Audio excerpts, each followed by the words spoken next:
Olá, seja bem-vinda, seja bem-vindo à série de sabatinas do Metrópolis com os 5 candidatos à Prefeitura de São Paulo, mais bem colocados nas pesquisas eleitorais. Eu sou o Fábio Leite, diretor da sucursal do Metrópolis de São Paulo. Estou acompanhado do repórter Renan Porto para entrevistar o candidato do PRTB, Pablo Marçal. Ele que é o último entrevistado da nossa série de sabatinas. Marçal tem 37 anos de idade, é empresário, influenciador e disputa pela primeira vez a cadeira de prefeito da maior cidade do país. Candidato, muito obrigado por ter aceitado o nosso convite, tá? E a gente espera que nessa 1 hora de conversa as pessoas possam conhecer melhor o senhor e as suas propostas para a cidade. Vamos lá. Candidato, tenho começado as entrevistas falando um pouco de política e campanha e depois entrando nas propostas, né? E nos problemas da cidade.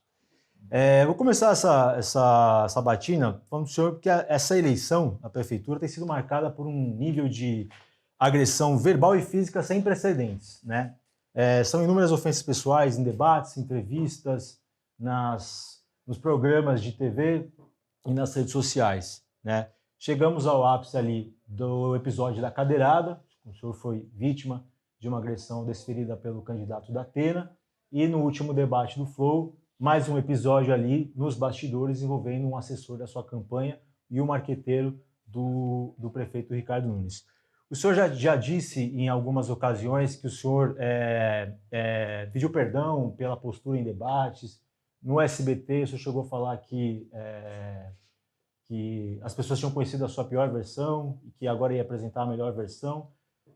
No que diz respeito a ofensas ou apelidos que o senhor estava usando nos debates. Isso estava irritando os outros candidatos. Ontem, eu digo no debate último do Flow, o senhor voltou a ter algumas rusgas ali nos bastidores com o prefeito Ricardo Nunes, falando lá do tchutchuca do PCC. Depois, no debate ali no final, onde o senhor acabou sendo expulso, o senhor citou outro apelido, Bananinha.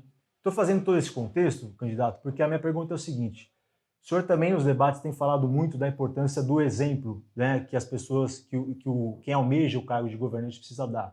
O senhor fala isso, cita até a questão dos atributos físicos, né, citou isso no debate do SBT, um exemplo de cuidado de saúde, né, fazendo referência ali a alguns adversários, então, comedor de açúcar, inflamado, enfim. A minha pergunta é, candidato, assim, que exemplo o senhor dá com essa postura no debate, principalmente para o público mais jovem? E a gente viu isso na Bienal do Livro, é um público que segue o senhor, né? Essa postura que o senhor tem tido nos debates, que exemplo que o senhor acha que ela dá para essa juventude? É exemplo de alguém que está de saco cheio, né? Obrigado aí pelo convite de estar aqui. Impressionante você explanar 2 minutos para fazer essa pergunta. O que está acontecendo aqui em São Paulo é que existe o consórcio comunista do Brasil, implantado aqui.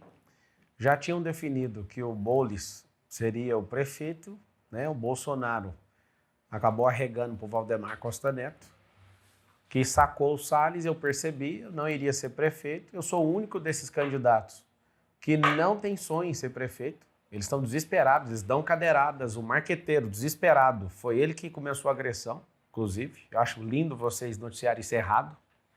Eu não vou chamar de fake news, que isso é uma mania de vocês, né, de uma imprensa militante.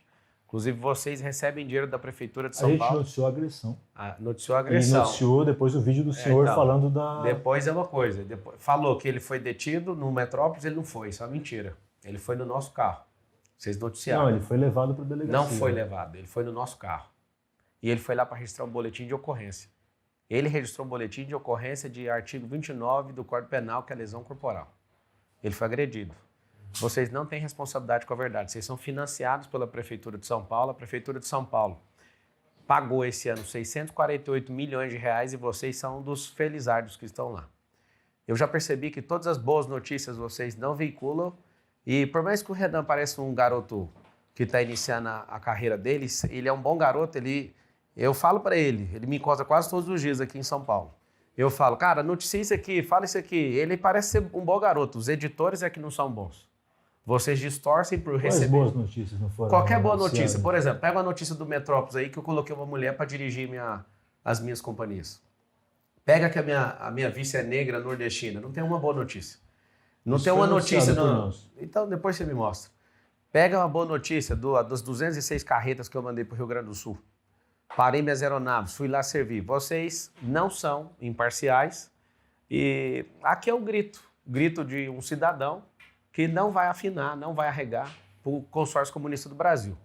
Eu falei da minha postura como governante. O governante tem que ter peito para ir atrás disso.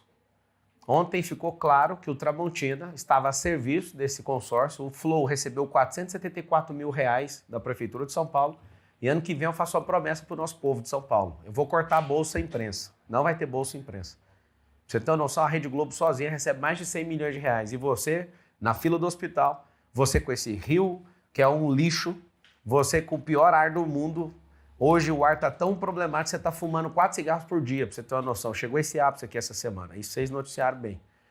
Então, assim, aqui está o grito de liberdade. E se o povo não se levantar nessa revolta popular contra esses canalhas, eu quero ver quem que suporta isso. Hoje, nesse exato momento, aqui agora, está completando 24 horas que eu estou num jejum só de água. Eu vou ficar 7 dias e eu vou falar para vocês que isso aqui não é uma briga só de eleição. Isso aqui é uma briga espiritual, emocional e física. Eles todos estão contra mim. Não faz sentido nenhum num debate, um sorteio fazer eu sair 3 vezes com a Marina e o mesmo sorteio sair 4 vezes. Isso é improvável na matemática. Improvável. Então, assim, o Tramontina não interrompeu a fala da Atena, ele ficou por 2 minutos me destruindo. Quando ele termina a fala, eu sou jogador, eu percebi isso. Eu assinei a regra. Ele deu uma advertência, só que ele falou por 30 coisas diferentes ao meu respeito, denegrindo minha imagem.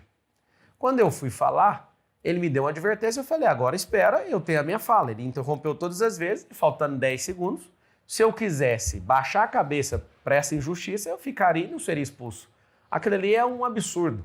Alguém expulsar faltando 10 segundos, justamente porque eu não tive a liberdade de falar o que eu tinha que falar. Eu estou sem minhas redes sociais, eu estou sem dinheiro público, eu estou sem tempo de TV. Sem rádio, sem padrinho político, sem direito de terminar uma fala num debate, ou seja, tô de saco cheio. E não adianta, não dá para comportar, não dá para ter comportamento de cordeiro perto de comunista. Esses caras são uma praga da política nacional, sim. Certo. Sei que o senhor não viu a sabatina que a gente fez com o prefeito Ricardo Nunes, convido o senhor a assistir para o senhor ver... Não dá nem visualização, não vou perder meu tempo com isso, imparcialidade, não precisa ver a imparcialidade do Metrópolis nesse processo. Vou perder meu tempo com isso, não. Eu perguntei do exemplo porque, assim, a gente vê, e é um tema... Volto a dizer, o senhor, na Bienal do Livro, o senhor foi... vários jovens foram lá querer falar com o senhor, pegar autógrafo. Eles já estavam lá. Que já estavam lá e foram atrás do senhor e tal. O senhor tem jovens e seguidores. Eu volto a dizer porque minha pergunta é se esse tipo de postura, por exemplo, não estimula o bullying, por exemplo, com os apelidos jocosos. O bullying é uma prática que a gente tem que... ladrão. Você perguntou para ele? A gente tem que tratar... Foi você que fez a entrevista? Oi? Ele me chamou de tchutchuca do PCC. Você falou Você perguntou outras questões para o prefeito. Os jovens, é o seguinte, vocês precisam ter coragem, não ser jovens que defendem todos, nem linguagem neutra, não serem imbecis a ponto de acreditar que o Estado vai mudar a sua vida. Nós não precisamos de tutores. O que nós precisamos é de emancipação. Eu já fui alguém da pobreza, estou na extrema riqueza e agora eu quero servir vocês. Que vocês nunca partam para agressão, porque aqui está um sinal de alguém que foi agredido. A pessoa da minha equipe, ela agiu de acordo com o artigo 25 do Código Penal, que chama legítima defesa. Tem um vídeo que a imprensa, 95% postou só a parte do marqueteiro, que é porque é financiado. Os outros 5% quer saber da verdade, postou o Duda Lima, que é marqueteiro do Bolsonaro na última campanha, do Ricardo Nunes. Ele metendo a mão no peito do nosso assessor, arrancou o celular e ainda feriu o peito dele. Isso está no Metrópolis. Isso está registrado no Metrópolis. Você falou... tá bom. Não, só para concluir. O caso por exemplo, o senhor soprou uma farinha num candidato da rede e tal. Citar um exemplo de como, às vezes, um exemplo do senhor, que é uma figura que ganha essa projeção na campanha, especificamente, causa um impacto, uma consequência. Depois, no último fim de semana, a gente teve um candidato do PL, jovem também, que apoia o senhor, apesar de ser do PL, que fez o mesmo com Boulos. Só para fundamentar como uma ação provoca esse exemplo. Eu, por exemplo, eu fiquei rico e muita gente está ficando rico mesmo.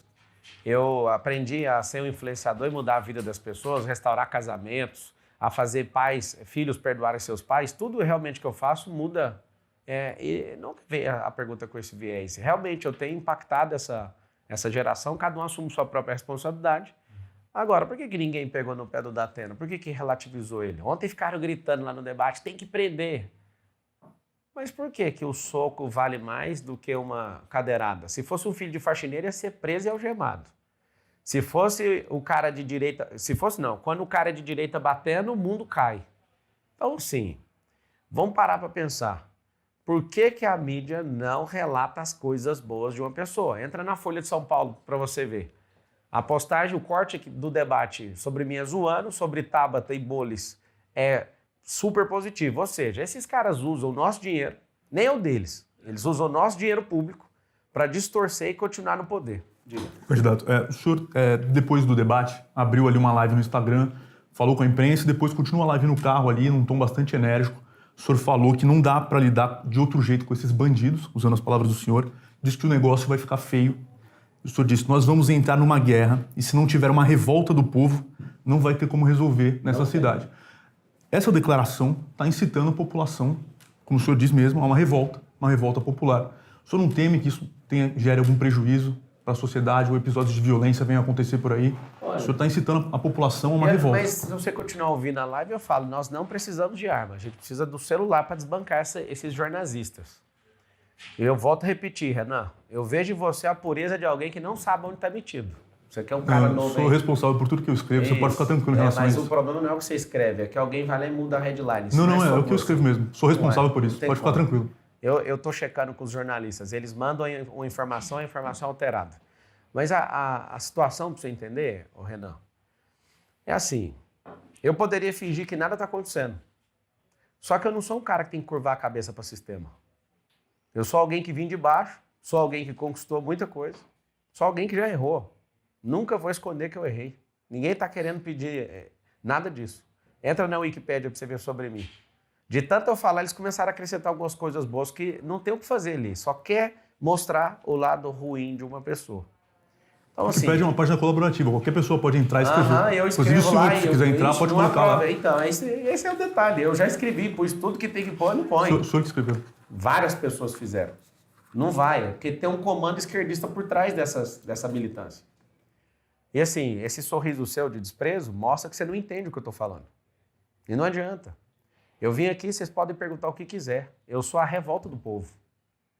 Nosso povo era para ser o povo mais rico da terra e é o povo mais imbecilizado. A gente não quer um tutor. Eu não sou herói para ser pai de um povo. Eu quero libertar a mentalidade desse povo. Vocês da imprensa não mandam mais no Brasil. A televisão não manda mais no Brasil. As pessoas perderam essa reverência a vocês. E aqui está o grande detalhe. Não importa se vocês fizerem qualquer coisa contra mim, mas eu vou mostrar para o povo que tem como sair dessa. Vocês vão entrar no lugar de vocês. Vocês não ditam o que a gente tem que engolir. Vocês não são os nossos nutrientes. E agora? Eu não vi a notícia, desculpa, como é que você chama? Fábio. Eu não vi a notícia. Nossa, o Marcelo é um guerreiro, consegue chegar em primeiro sem nada. Não tem uma notícia de nada desse jeito. E eu tô com o WhatsApp de uns 300 jornalistas, eu mando no... Eu estou em primeiro lugar nas pesquisas. Aqui não tem manipulação, aqui acertou. Uma pesquisa. É só uma, aqui eles não dão conta. Você falou nas pesquisas, foi só uma, né? Várias pesquisas, né? Qual outra? Eu também faço pesquisa todo dia. Isso não divulga. Porque eu tenho que registrar no TSE, eu não quero gastar dinheiro com isso, porque não precisa gastar dinheiro. O senhor está falando ouvir o povo na rua, não precisa. O senhor está falando da Veritar. A pesquisa Veritar, né? Que o senhor destaca que aquela que acertou... Quem falou foi o Tarcísio. Não, o senhor está fazendo referência... Mas ele fala com a boca dele. Ele falou assim, a única pesquisa que acertou. É só entrar no... Entre agora no Instagram dele. Eu ouvi isso da boca do Tarcísio. Ele até comentou que acertou a dele, mas errou de outros candidatos, né? Errou o primeiro turno, por exemplo, do Bolsonaro. Com Lula, estava dando Bolsonaro na frente, 47, e Lula 43. O resultado foi, do primeiro turno, Lula 48, Bolsonaro 43. Em Alagoas, por exemplo, a Veritar, um dia antes estava dando Rodrigo Cunha com 53 e Paulo Dantas com 46. E na urna, o Paulo Dantas foi eleito governador com 52. É por isso que ninguém tem que curvar para pesquisa. Porque aqui não tem manipulação, pode estar errada. Agora imagina as que tem manipulação. Mas assim, qual que é a pergunta? A pergunta é porque o senhor... Eu não estou defendendo pesquisa, não, porque essa pesquisa ainda está longe da que eu meço todo dia. O povo está revoltado na rua. Eu vou abrir uma live para você ver, aí convido todo mundo, entra no Pablo Marcal por SP, eu vou abrir uma live e vou perguntando na rua, todo lugar que parece um comportamento típico de político, de abraçar a pesquisa que melhor convém. Não, é só para mostrar que tem um calinho que vocês não deram conta de resolver. É um calo entre o consórcio comunista aí. Pesquisa essa também noticiada pelo Metrópolis, viu, candidato? Candidato, o senhor disse numa sabatina recente, na CBN, acho que foi ontem até, que achou patético o seu assessor filmar ali aquele momento na ambulância. O senhor disse Filmar, outra... não, postar, falei postar. Postar. E o senhor disse em outra oportunidade que aquilo foi uma cena desse pessoal. Não, falei isso. Falou? Falei isso. Não. Falou. Você quer que eu leia aqui? Não, vou te falar porque... Eu precisava daquela ambulância lá. Eles queriam fazer uma cena, esse povo aí. Eles queriam fazer uma cena. Dava para ir correndo para o hospital. Eu estava tomando oxigênio e do jeito que estava acontecendo lá, estava acontecendo. Então, repetindo, o senhor disse isso. É porque você falar que aquilo é uma cena, aí eu estou encenando. Eu não estava encenando. O senhor disse você que aquilo tá foi errado, uma cena. não escuta. Aquilo não é uma cena. Aquilo eu estava tomando oxigênio, eu não estava conseguindo respirar fundo. Agora, eles quererem uma cena, porque é problema de interpretação, Renan. Você tem que aprender antes de você declarar isso. Aquilo não era uma cena. Aquilo eu estava realmente sendo atendido. A partir do momento que o senhor disse que dava para ir andando para o hospital e que eles pra ir queriam correndo, fazer uma inclusive. cena, Eu o senhor consigo está ali fazer qualquer fingindo coisa que com isso aqui. Eu sou Ultraman, o senhor estava ali com um balão de oxigênio deitado. O senhor falou que dava para ir então, andando. Vou explicar de novo a interpretação de texto. Se eles querem fazer uma cena, são eles. Filmar, cena de filmagem. O que aconteceu lá foi real. Eu estava sendo atendido dentro da ambulância. O senhor estava com dificuldade de respirar? Não, eu falei isso 10 de oxigênio. vezes, foi por isso que eu saí do debate. E o senhor disse que poderia ir a pé. Como é que o mas senhor eu ia a pé posso com mesmo. oxigênio? Imagina, se eu estiver no meio da rua, é só respirar menos. Eu não consegui respirar fundo. De qualquer forma, a pergunta seria em outro sentido. O senhor comparou esse episódio à facada do Bolsonaro. O senhor disse algo na linha de: nos Estados Unidos, o Trump foi vítima de um tiro de fuzil porque é os Estados Unidos. No Brasil, Bolsonaro foi vítima de uma facada porque é o presidente do Brasil. São Paulo foi uma cadeira porque é a prefeitura de São Paulo. O que tem de errado nisso? Não, a minha pergunta é justamente essa. O senhor, ao mesmo tempo, fala que foi patético, mas o senhor se compara a Bolsonaro... É postar a imagem. Eu não autorizei a postar a imagem. E tá tudo bem já que postou. O senhor postou, reivindicou. Vocês estão preocupados. Pra mim tá tudo bem já que postou. Aí depois que posta não tem como. O senhor até falou que pensou em demitir o assessor que fez isso. Sim. Agora, a diferença de facada e não sei o quê é sempre contra a direita. Você não acha um cara de esquerda. E aqui não é incitação à violência. Mas por que só faz esse tipo de coisa contra pessoas de direita? Que maluquice é essa esquerda? Qual que é o problema que essas pessoas não respeitam, cara? De novo, ontem o Duda Lima começou a confusão. Eu fui expulso ali do debate, faltando 10 segundos, para provar que aquele debate não foi imparcial. Duda Lima que é de direita, né? O Duda Lima está fazendo campanha para alguém que é de esquerda. Fez campanha do Bolsonaro. Bolsonaro. Ele é direita não, ele é marqueteiro. O negócio dele é isso aqui, ó. Se é de esquerda ou direita, não interessa.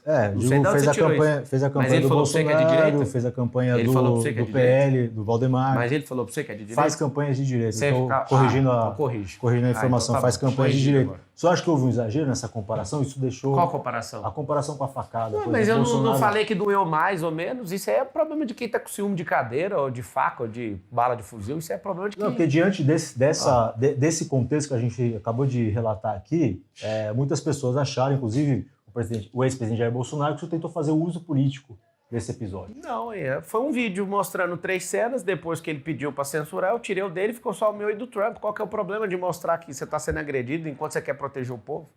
Não tem problema nenhum nisso. Eu lá vou ficar com ciúme de cadeira e de faca, de bala usada?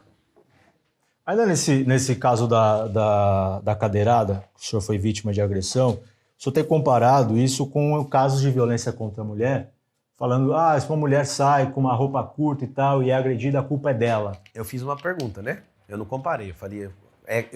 sempre fiz uma pergunta, para não cair nisso aí. Isso não é uma afirmação. Só sou um idiota. Eu falei, por acaso você que é mulher é vítima? Sempre o agressor é a vítima. Sempre.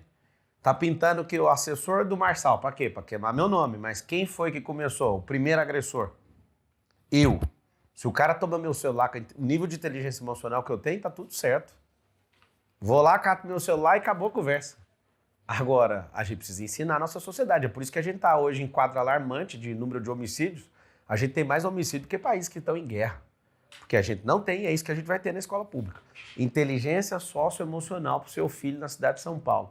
E para você que é trabalhador, tiver em alguma empresa, dentro do braço de ensino de todas as empresas, vai ter inteligência socioemocional para a gente treinar nossa sociedade nisso.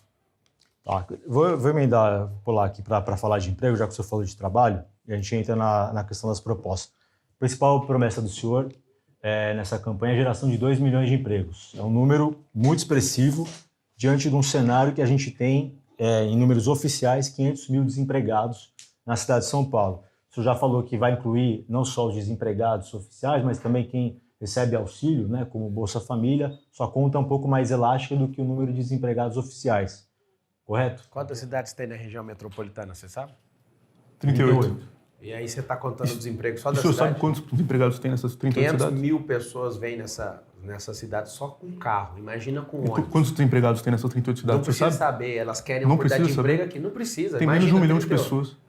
São 120 mil quadras. Só a cidade de São Paulo tem 28 mil. A região metropolitana é maior que a cidade de São Paulo. É maior, mas tem 1 Agora, milhão de vamos lá. pessoas E desempregadas. os neném, segundo? Segundo neném. A gente tem todos no esses mundo. dados aqui. Aham. Aí a gente tem o segundo neném. Se você traz as empresas, as pessoas, elas vão migrar para cá. Aqui tem espaço para pessoas virem. E a gente vai investir em infraestrutura para isso. Então, assim, quando você fala que eu tenho que gerar emprego, portanto que eu preciso, eu estou falando sobre o futuro, vocês estão no passado ainda. Quando eu gero 2 milhões de empregos, eu estou atraindo gente para cá. Se a gente não consegue qualificar a nossa sociedade, eu vou ter que trazer gente de fora qualificada, porque eu não quero emprego do passado, eu não quero emprego que solta fumaça. Eu quero emprego de... Mas eu estou te explicando, Renan. A conta é simples. Se hoje você tem um déficit de 500 mil e você soma com o déficit de cada uma dessas cidades, eu não tenho que atender todas essas cidades. Essas pessoas querem vir para cá. Agora, como são empregos de tecnologia, as pessoas virão e migrarão para essa cidade. Porque não é que a gente não consiga, mas é porque tem gente que não quer se qualificar em tecnologia. Se a gente não prezar por esses empregos no futuro, nós vamos ser escravos de outras nações. O nosso perfil comportamental do brasileiro e do paulistano é um perfil de consumo. Tem empresa no Japão que tem mais patente que o povo brasileiro inteiro. E nos próximos 15, 20 anos, mais de 300 empregos, inclusive o de vocês, vão deixar de existir. Porque é mais fácil pagar a inteligência artificial para ficar soltando essas notícias. Então, se a gente não requalificar nosso povo, nós vamos perder os empregos e vai ter que criar uma bolsa. E essa bolsa vai ser universal, por conta de tecnologia. Os empregos são focados nisso. E quem gera emprego, para você que está assistindo, não é o prefeito. O prefeito ele é o articulador. Qual que é o tripé para gerar 2 milhões de empregos? Primeiro, hoje a gente tem mais de 2 milhões de CNPJs. O emprego por causa de CNPJ não é uma conta linear para você entender que é possível. Então é básico. Então tem empresa sozinha que vai criar 1.000 empregos e tem empresa que não dá conta de criar nenhum, ok? Então uma conta linear é essa. Segundo, vamos atrair novas empresas. E terceiro, quem não quer ter seu próprio negócio? Nós vamos ensinar numa ponta dentro da escola pública para as pessoas, para as nossas crianças aprenderem a empresarização. E dentro do braço de ensino de todo o CNPJ, nós vamos ensinar a mesma coisa. Olha que interessante. Um com foco em andragogia, que é ensino de adulto, o outro com foco em pedagogia, que é ensino para criança. Qual que é a perspectiva? Falando de futuro, é do crescimento estruturado dessa cidade. Aí a cidade cresceu sem estruturação. E aí por isso está esse caos e por isso nós como cidadãos dessa cidade, empurramos essas pessoas todas para as periferias. E esses 2 milhões de empregos é a novidade. Vai resolver problema de poluição, problema de estresse, problema de fluxo e mobilidade e aumento de desfrute seu para você passar mais tempo com seus filhos. Porque o emprego vai ser aonde? A maior parte desses empregos serão nas regiões periféricas. Com o convênio do Estado, com a própria prefeitura, oferecendo desconto em ISS. O próprio governo federal também vou chamar para fazer convênio em relação a isso. Esses empregos, candidato, então seriam, o senhor está falando de MEI, assim, são pequenos empreendedores, Pode ser de todo microempreendedores. perfil. Não, de qualquer perfil. Porque, por exemplo, a gente não seriam empregos oficialmente com carteira assinada. Não, carteira assinada, não 2 tem problema milhões com nenhum. carteira assinada. Não tem problema. Só para você ter Não. noção, o governo Porque federal... é um número expressivo. Vou Pergunto explicar porque é um número o expressivo. comunista no governo. Só para concluir, candidato. Porque, assim, por exemplo, as empresas do senhor, o senhor coloca lá no site que o senhor tem mais de 1.000 colaboradores. Cara, só na seguradora o senhor tem mais de 30 mil pessoas. E o senhor fala em colaboradores, inclusive, que estão fora do país, em outros lugares e tal. A promessa do senhor é a geração de 2 milhões de empregos na cidade de São Paulo. Você é CPF ou Na- CEPJ? Você. Eu sou CLT. Tá. Nas empresas do senhor, algo em torno ali que a gente viu os dados do CAGED, 45 Vocês funcionários não sabem nem pesquisar. Só uma escola minha tem 50 carteiras assinadas. CLT. Amigo, deixa eu explicar. As empresas daqui de Alphaville. Dá até dó. Deixa eu explicar. Dá até dó. A pergunta é, são 2 Qual que é a milhões de empregos CLT, são 2 milhões de empregos que podem eventualmente não estar na cidade de São Paulo. Vamos lá.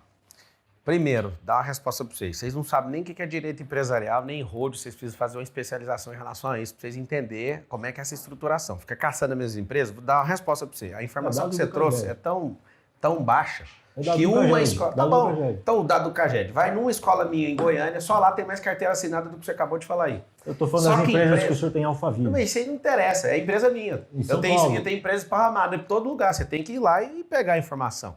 Qual que é o X da questão? Minhas empresas não podem doar e elas também não têm que entrar no debate. Eu sei que vocês fazem isso para me desmoralizar e eu estou aqui, beleza, vou responder. As empresas não têm que entrar no debate porque não pode ter vínculo, empresa não pode doar. Ou seja, se ela não pode doar, ela não pode levar pancada também. Então, deixa as empresas... Não. A gente não está falando de doação. Estou falando de envolvimento. Pode ter envolvimento. Isso está na plataforma do senhor. O senhor se apresenta como um empresário bem-sucedido. Não, me apresento não, eu sou. Então, que tem um conglomerado e as pessoas... O senhor fala isso para que as pessoas acreditem no senhor. Não precisa acreditar, não é real. Quem está próximo, milhares de pessoas sabe. Se o senhor fez nas suas empresas, o senhor está dizendo que pode fazer. Não, posso fazer muito mais pelo povo. Na cidade. É por isso que as empresas entram. É por isso que as empresas... Ninguém está falando que elas vão... Não, digo no debate. Não tem que entrar. Empresa não pode entrar e nem pode levar pancada. É problema empresarial. Eu nem estou lá, eu nem dirijo elas mais. Já tem uma mulher dirigindo a empresa, a Patrícia Pimentel, a CEO. Quem trouxe para o debate foi o senhor. Mas quem falou dos empregos foi você. Oi? Não, você que trouxe. O senhor prometeu 2 milhões de empregos. Quem traz a empresa... Quem vai fazer são os empresários. De novo, nós vamos emancipar o povo. Se você... Não, o senhor fala, nós vamos fazer 2 milhões de empregos. Mas é nós, velho. Nós é o povo. Eu e o povo. Nós somos o povo. Sim. Porque prefeitura não dá coisa fazer isso sozinho, não. Só para finalizar, porque essa atração virá por desconto, por incentivos fiscais, correto? Também, se as pessoas entenderem que tem um governo justo, às vezes você não precisa nem dar desconto para isso acontecer. A gente tem, já há 10 anos, um programa de incentivos fiscais na Zona Leste. O senhor deve ter conhecimento disso, que foi feito com isenção total de IPTU, isenção de até 60% de ISS para atrair, isso começou em 2014, para atrair empresas para a Zona Leste, lá Itaquera, Arthur Alvim e tal. A gente levantou dados oficiais da Secretaria Municipal da Fazenda de que em 10 anos esse programa acabou atraindo 26 mil empresas. Parece um número baixo, né? E esse é um modelo que aparentemente está conectado com o que o senhor está falando, de isenção para atrair empresas, né? Como multiplicar? Se você gera o número de empregos que eu estou falando, você já vai ter economia na segurança. A oferta de emprego diminui o caos da segurança pública. O problema é que alguém está fazendo um programa desse, só que a segurança está um caos, o ar está um caos, o trânsito está um caos, está tudo um caos. Eu não consigo fazer um progresso exponencial. O que é um progresso exponencial? Eu consigo fazer um programa, isso é um programa linear. O cara fica no governo um tempo desse para atrair 26 mil empresas, isso não é um programa, isso é para inglês ver, isso é para ficar mostrando que tem algum nome de programa e não fez nada. Nós estamos falando de uma cidade que tem 2,2 milhões de CNPJs. Quando você pega aí essa fatia, você que está assistindo ainda mais analisando que as empresas, no seu grau de maturação, até o 3º ano, mais de 80% delas fecham as portas. Por quê? Porque a gente não foi ensinado em lugar nenhum. Você que foi fazer a faculdade de administração, por exemplo, na faculdade, você não aprende a ter um negócio, você aprende a ser supervisor de alguém que é dono de um negócio.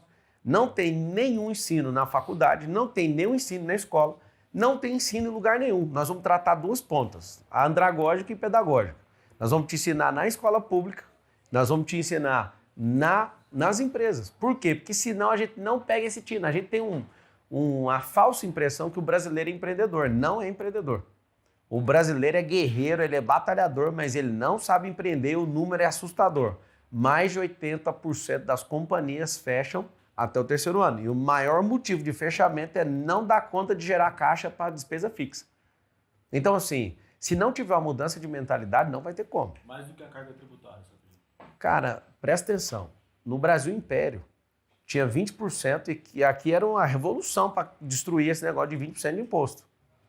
O Observatório Político fala em 32%, mas quem sabe fazer conta é 40%, 43% de carga tributária. Ou seja, nós já arrecadamos 2 trilhões esse ano. Cadê os benefícios de volta? É muita companheirada, é muito cabide de emprego, é muita burocracia, é muita gente burocrata. Você que é comerciante, você vê o tanto de distorção que você sofre nessa subprefeitura, isso vai acabar. Você vai apertar o 28 e você vai entender que tem como a gente renovar. Lembra do Essá de Queiroz mandando recado. Políticos e fraudas devem ser trocados pelo mesmo motivo. Não adianta, é hora de renovar isso aí em São Paulo. Candidato, o senhor tem prometido, para falar de educação agora, a criação de 1.000 centros olímpicos O senhor não deu ainda muito claramente quais especificamente o que cada um deles vai ter, né? Mas o valor estimado, segundo o senhor, de cada um deles seria R$1 milhão, R$1,5 milhão de reais, né? Um investimento total, então, de R$1,5 bilhão, mais ou menos. A comparação que se faz, naturalmente, é com os céus da prefeitura, né? E o valor de um deles, um único céu, é muito maior do que esse valor de R$1 milhão, né? A gente teve, por exemplo, da Vila Alpina, inaugurado em 2020, custou mais de 50 milhões de reais. Um monte de bandido. E é um centro que tem quadras cobertas, tem 2 quadras poliesportivas, piscina, campo de futebol. E o senhor, eu imagino, o senhor mesmo já disse que vai incluir nesse valor as desapropriações. O senhor disse que não tem espaço para criar 1.000 centros olímpicos. Desapropriações, eu falei que a gente vai pegar das permutas. R$1,5 milhão não é com a área, não. A área a gente vai usar a permuta das 40 mil áreas que a prefeitura tem. De qualquer forma, esse valor é 50 vezes maior do que o valor que o senhor está... Mas é claro, você põe na mão de um petista para fazer, quem foi que criou o céu? Quem criou o céu foi petista. E eles... Pega aí, ó, pega a sua reportagem aí. Eles vão fazer ciclovia, gasta milhões. Parece que tá pintando com ouro o chão. É o que eu estou falando para vocês. Se colocar esses burocratas corruptos e comunistas, vocês vão pagar com um preço que não faz sentido. Os Centros Olímpicos, pra você entender, é o modelo que eu quero trazer, que é o que tem nos Estados Unidos, não precisa de cobertura não, cara. A sociedade usa. Eu, quando eu estou na minha casa em Orlando, eu uso. Eu uso pista olímpica de corrida, todos os campos, tudo aberto. Aí você fala, mas a gente tem que fazer um negócio e gastar 50 milhões. Não precisa. A gente precisa de fazer um modelo que já funciona. E esse modelo já é aplicado. Agora, a parte boa, não vamos gastar dinheiro público. Nós vamos fazer, tem 1.000 favelas, vamos fazer nas 1.000. Aí você fala, como? Vamos desapropriar e vamos fazer permuta com as áreas da prefeitura. A Prefeitura de São Paulo, para você ter noção, nós temos 28 mil quadras e 48 mil praças e ruas. A gente tem 41 mil imóveis.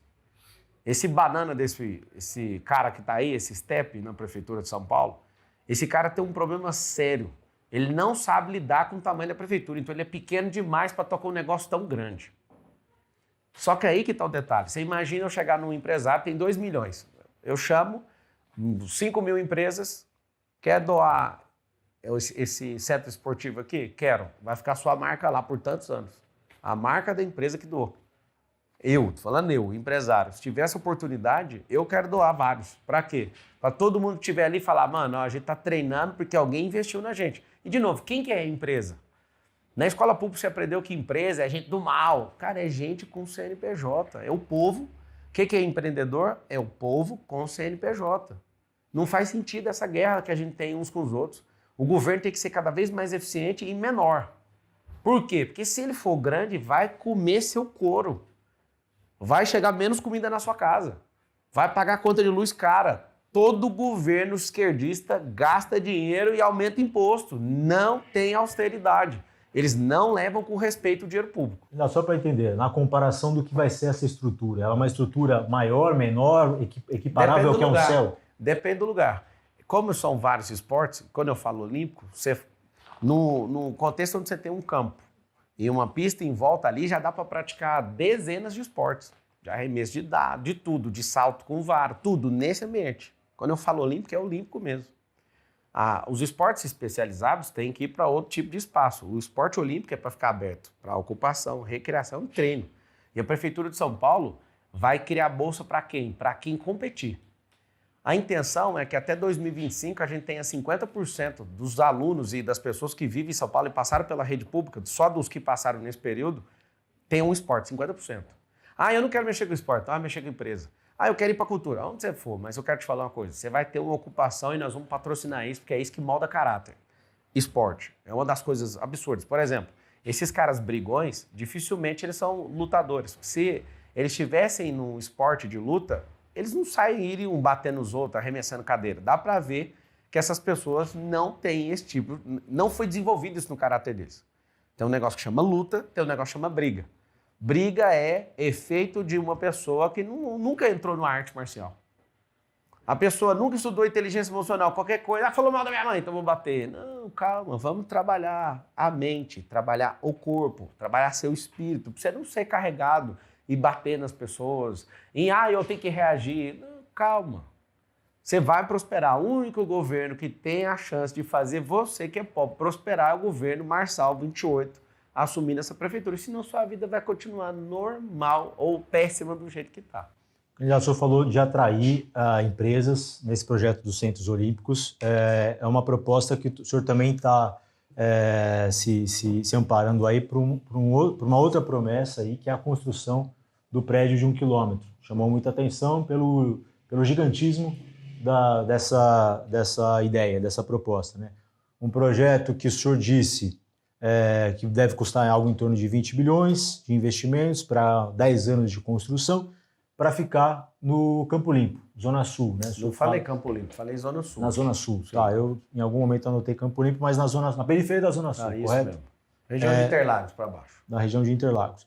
Aí, quando o senhor foi questionado no Roda Viva sobre isso, o senhor deu a seguinte declaração, isso que eu queria esclarecer com o senhor. Não vai custar R$1 do seu dinheiro, isso vai ser parceria público-privada.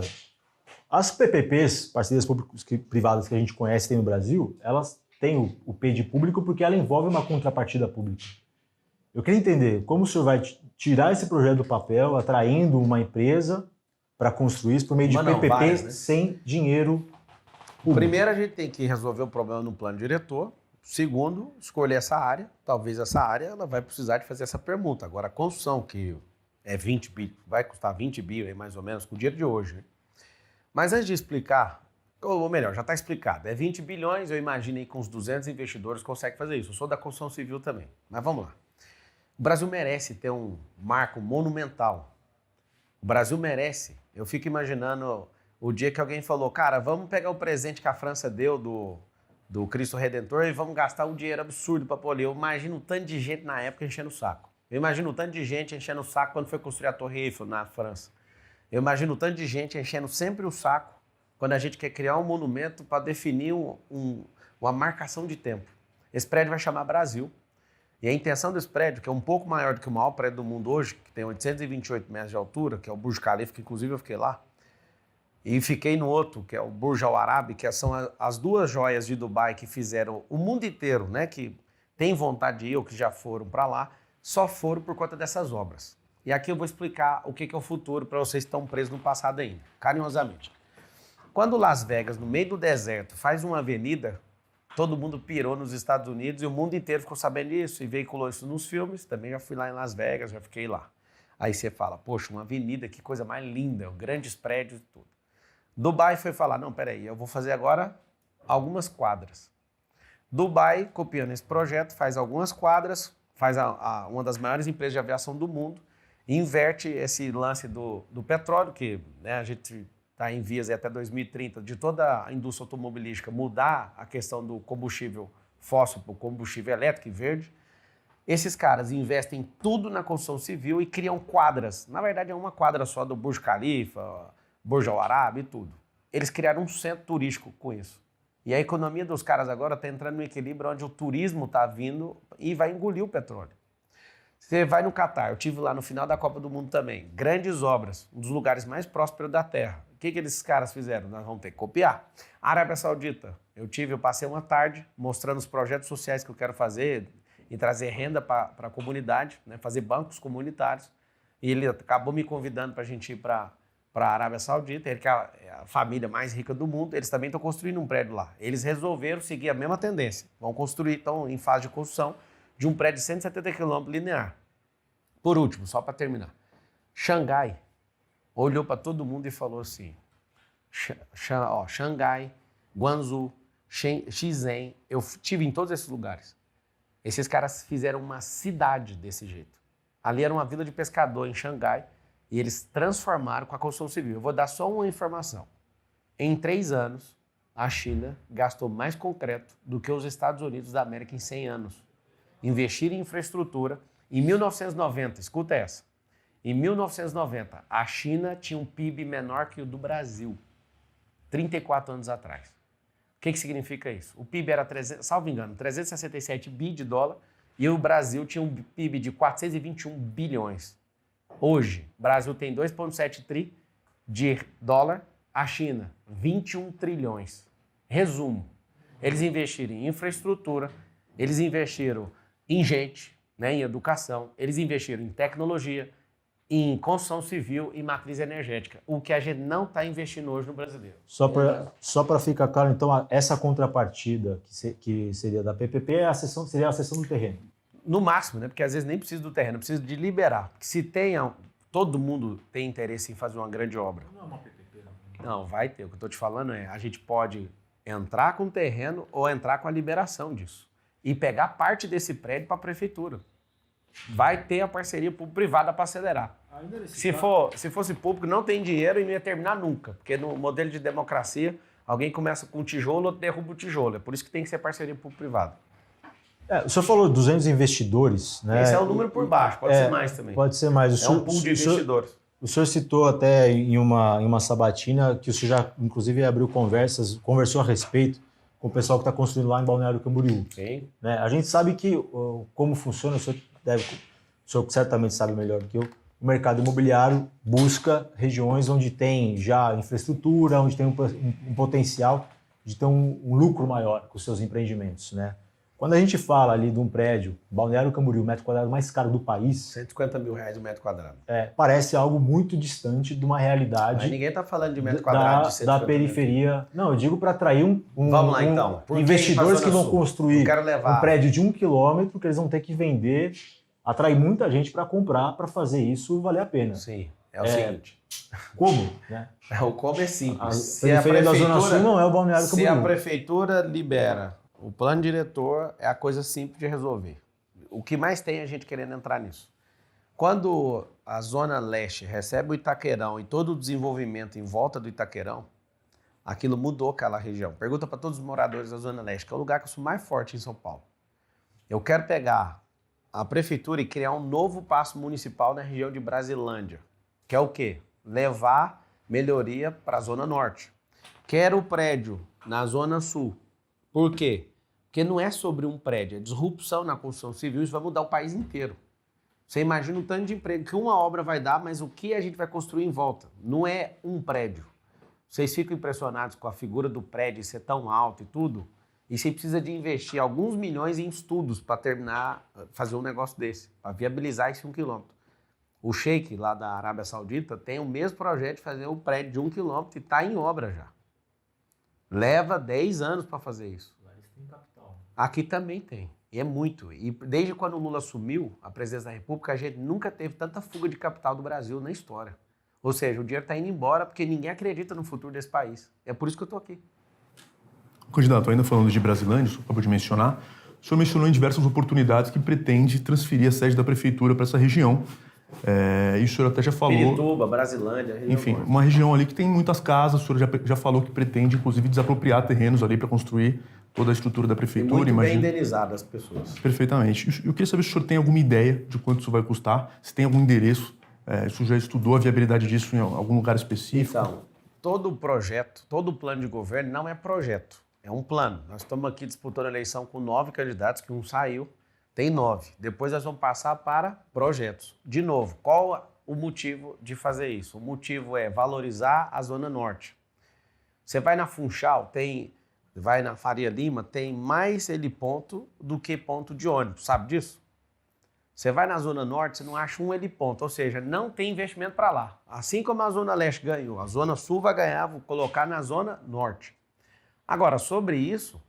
A gente vai desenvolver o projeto e o projeto tem que escolher a área. Não faz sentido eu chegar agora e gastar milhões com um projeto para mostrar isso para você. Você tem que votar no plano. O plano vai para projeto e depois do projeto nós vamos para a execução. E a execução vai ser dia 1º de janeiro, né? A gente tem que enxugar a máquina, a gente tem que revisar contrato. Só na revisão de contrato e trocando a companheirada, simplesmente vai ter 10% de cara de economia. A revisão de todos os contratos da prefeitura. Tem contratos na prefeitura que não são revisados há 8 anos, para você ter uma noção. Não deixa essas companheiradas ganhar essa eleição. Candidato, o senhor acha responsável essa postura, assim? O senhor, até usar uma frase de um porteiro meu, o senhor na caráter, ele falou assim, esse Marçal parece que primeiro ele promete, depois ele vê se dá para cumprir. Acho se um não der... que eu prometi e não cumpri, acho ruim. Não, o senhor mesmo falou que não sabe se dá para cumprir, o senhor não sabe o valor que vai custar a transferência da prefeitura, o senhor tem uma estimativa mais ou menos? Igual você ganha quanto de salário, você não pode gastar mais do que você dá conta, você tem que olhar então, mas o dinheiro. O senhor não deveria saber isso, o orçamento, para ver se dá para fazer ou não? O orçamento é 120 o senhor não tem nenhuma estimativa dessa transferência? Mas se a gente falar, vamos fazer, vamos gastar 2 bilhões. Não tenho dinheiro, vamos gastar vamos fazer um projeto que cabe. Simples demais, velho. No caso das GCMs, o senhor acabou recuando depois. Não recuei, não. Eu tive uma ideia melhor de quem faz melhor do que o Brasil, que é El Salvador. Eu queria aproveitar, Jamais que eu vou recuar numa coisa. Agora, o projeto é dinâmico. Não, recuar é uma coisa. Recuar é pra quem é arregão. Eu não arreguei pra nada até agora. Não, o senhor mudou de ideia, então? Não mudei de ideia, não. Eu fui num país onde não tem homicídios há 695 dias até o dia que eu estava lá. Já passou de 700.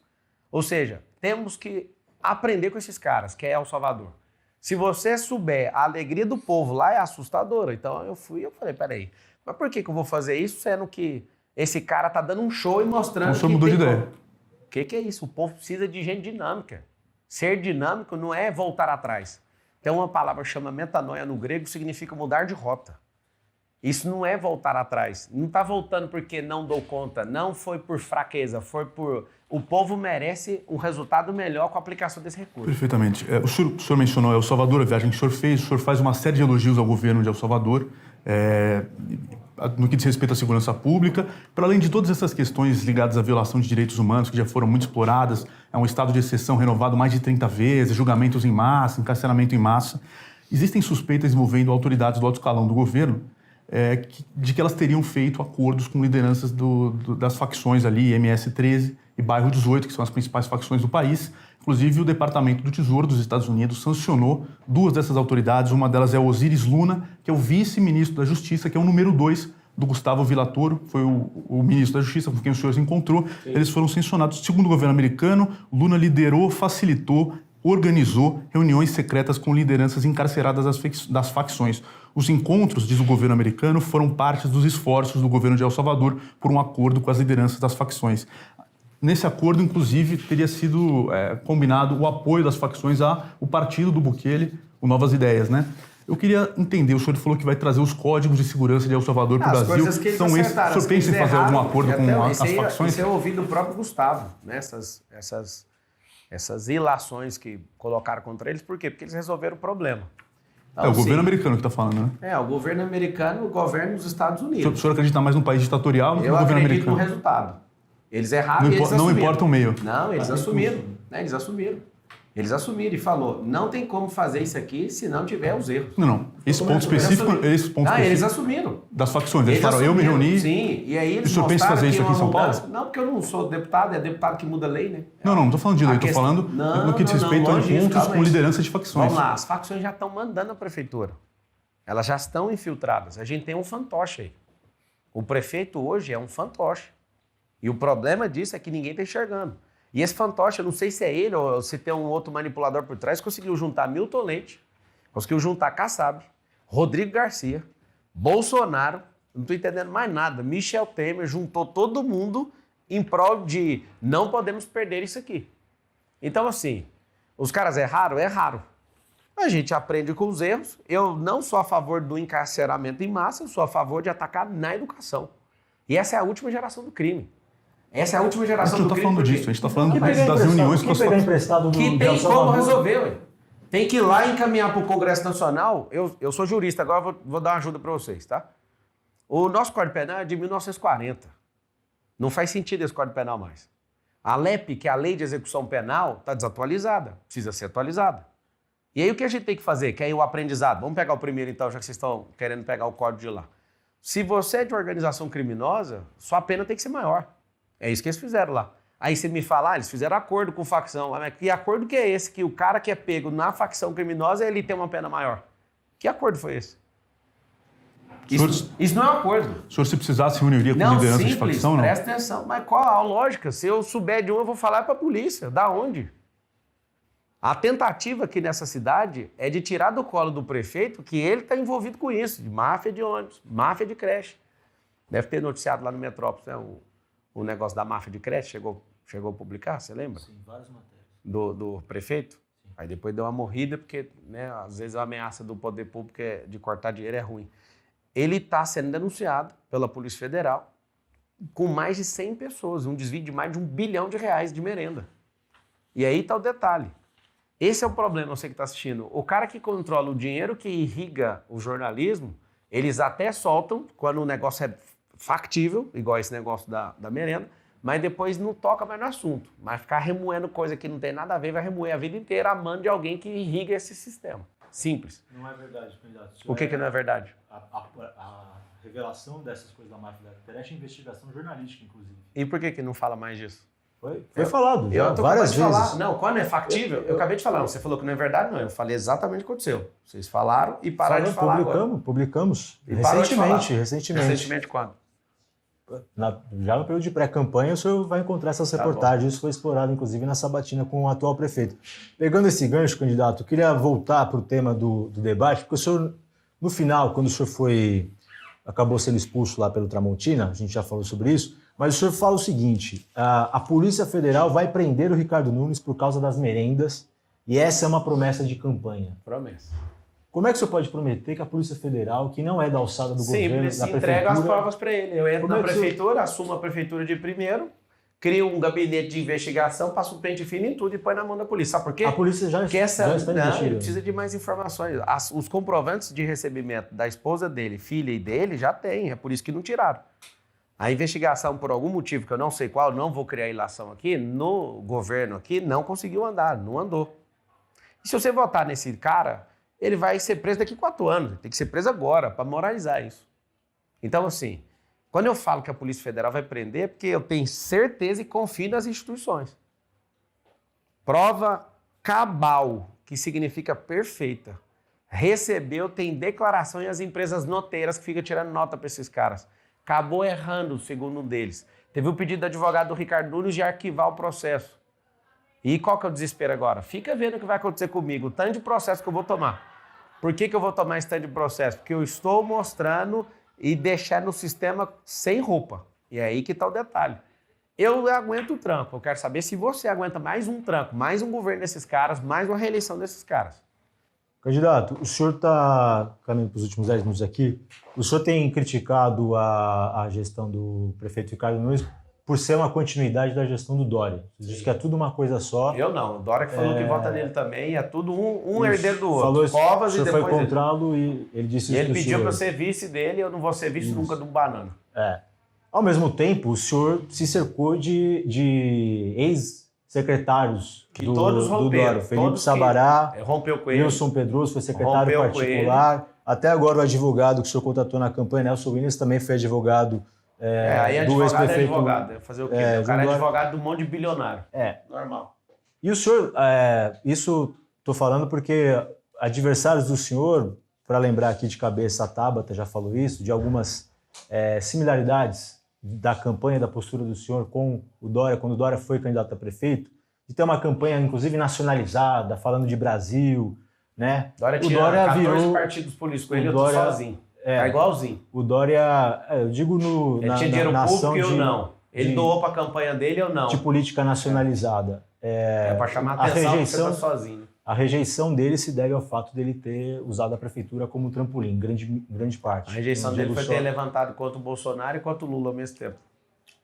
E ter politizado a questão da vacina. O senhor tem nacionalizado e deitou também. em cima, mas isso não foi a rejeição. Porque nacionalizar é chamar atenção, só isso. Eu internacionalizei. Inclusive, eu recebi carta do Trump, depois que eu fui agredido pelo Datena. Deixa eu te explicar. O senhor pretende usar, o senhor cogita, não utilizar como trampolim, porque seria de caso pensado, mas abandonar a prefeitura. 1.460 dias na prefeitura. Porque o senhor já deu declarações que deixam ali, se o Lula morrer, mas se o cenário for diferente... vai morrer, não vai. Não espere não, ele vai insistir, ele não vai fazer igual o Biden. O Biden teve a hombridade, com a idade avançada, de não disputar a eleição. Eu acho que nunca o Lula vai fazer isso, porque ele não tem sucessor. Então, assim, o meu compromisso com o povo de São Paulo é fazer um governo histórico. Exatamente na minha agenda já está travado, porque eu já sei que eu sou o próximo prefeito, com fé em Deus e com a bênção do povo. 1.460 dias de governo. 1.460 dias tocando o terror na vida desses comunistas e devolvendo a riqueza para o povo.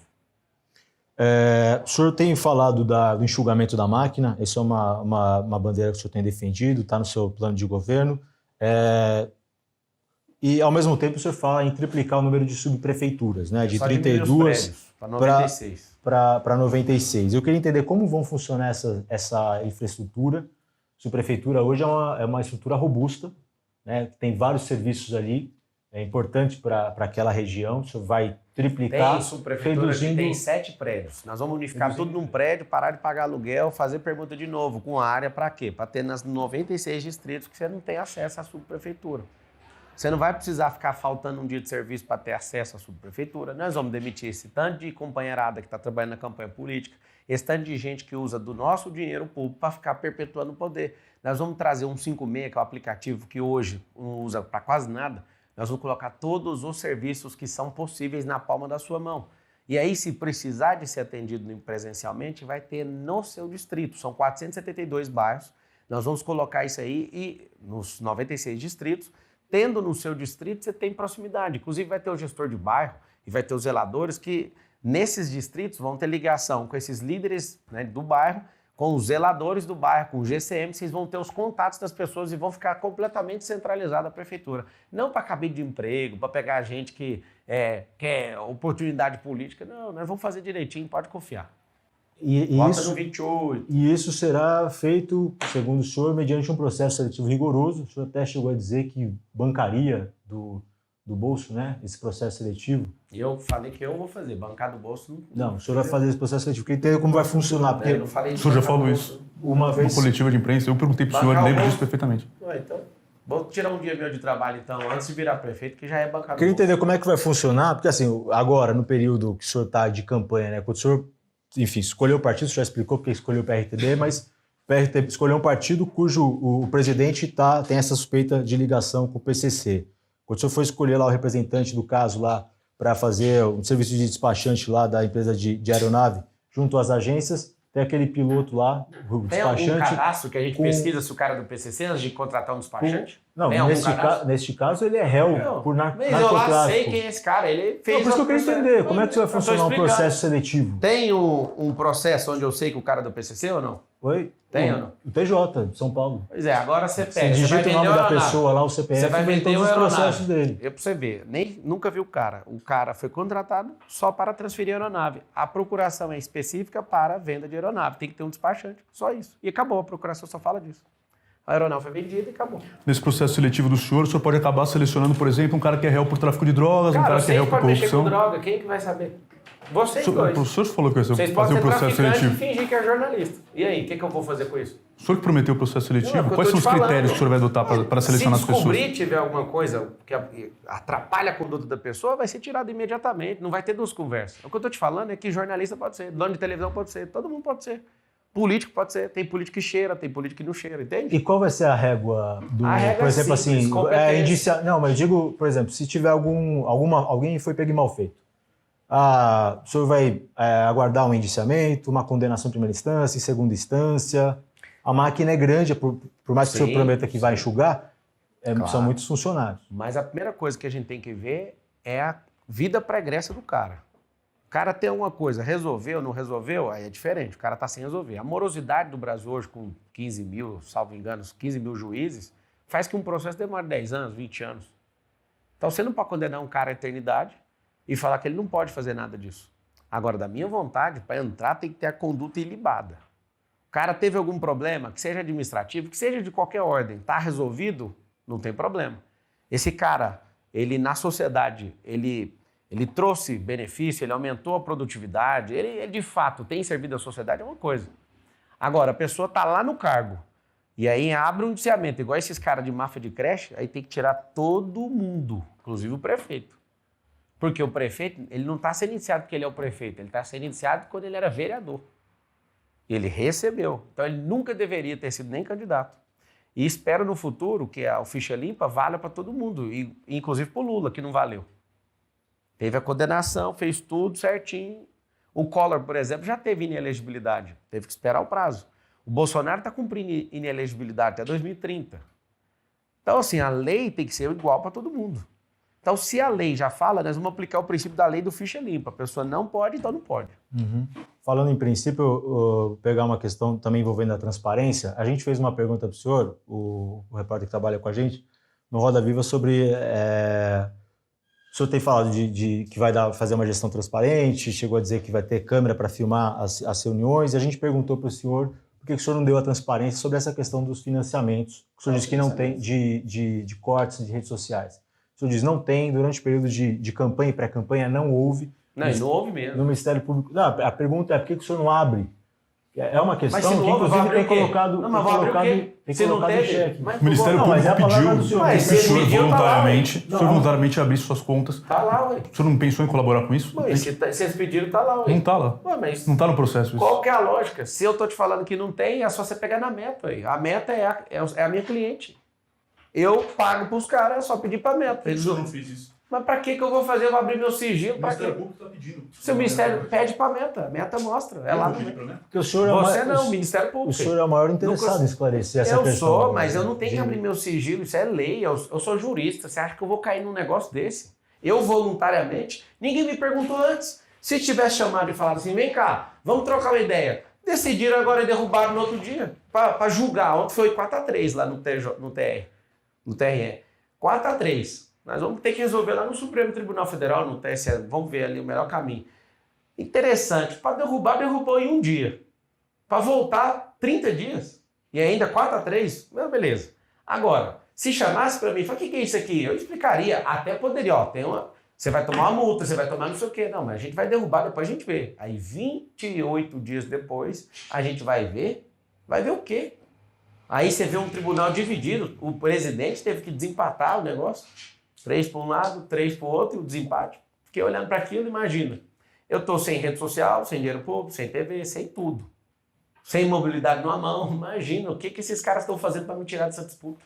Candidato, para finalizar essa questão da transparência, nessa resposta ao Roda Viva, o senhor disse das gravações. Eu vou gravar as reuniões que forem necessárias. É igual a da presidente, já é gravado. Aí tem que ser solicitado por interesse público. Essa declaração sua dá margem para a gente entender que seria uma transparência seletiva, conforme a conveniência do senhor. Vou filmar.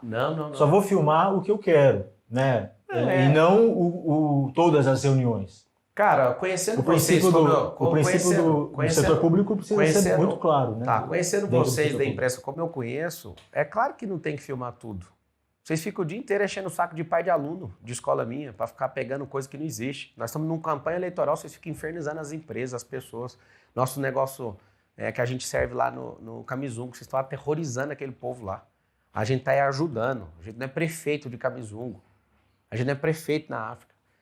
Olhando para o lado que vocês vivem o dia inteiro infernizando a vida de todo mundo, eu vou fazer o que a lei manda e acabou. Se a lei manda, eu vou registrar tudo, vou fazer tudo do jeito que tem que ser registrado. Agora, a minha intenção... Então não vai ter nenhuma novidade em Vai ter uma novidade, claro.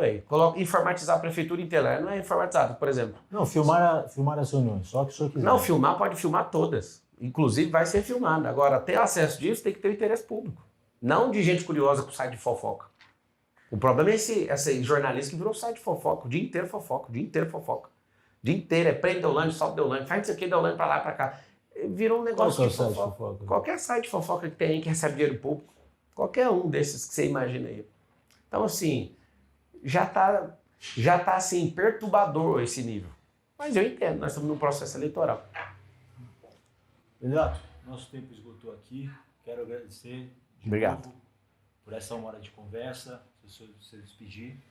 Gente, essa é uma guerra, né, que é a revolta do povo, igual o Renan trouxe aí, é uma revolta popular. Você ficar aí assistindo, você não precisa gostar de mim. Você não precisa. E eu também não preciso de gostar de você, mas eu quero te falar, eu sou o único desses políticos que ama esse povo. Esse nosso povo tem jeito. Nós não precisamos de um tutor, a gente não precisa de um prefeito para ser pai nosso. Nós precisamos de alguém para nos libertar. E eu estou disposto, eu larguei todas as minhas coisas de lado para servir você. E eu quero te pedir humildemente, investe no futuro. Eu sou um político jovem, se você investir em mim, eu vou te honrar e não vou te decepcionar. As pessoas na Quebrada, estavam em Heliópolis, eles falaram, Marçal, nós estamos apostando tudo em você, não nos decepcione. Então eu já vou falar rasgado, eu não vou decepcionar você. Eu não tenho que me curvar para ninguém, nem para mídia, nem para político, nem para ninguém. Não tem contrato público e nunca na minha vida eu preciso mexer com isso. Eu me curvo diante do povo. Se você precisar de um servo, eu sou o maior servo desse povo.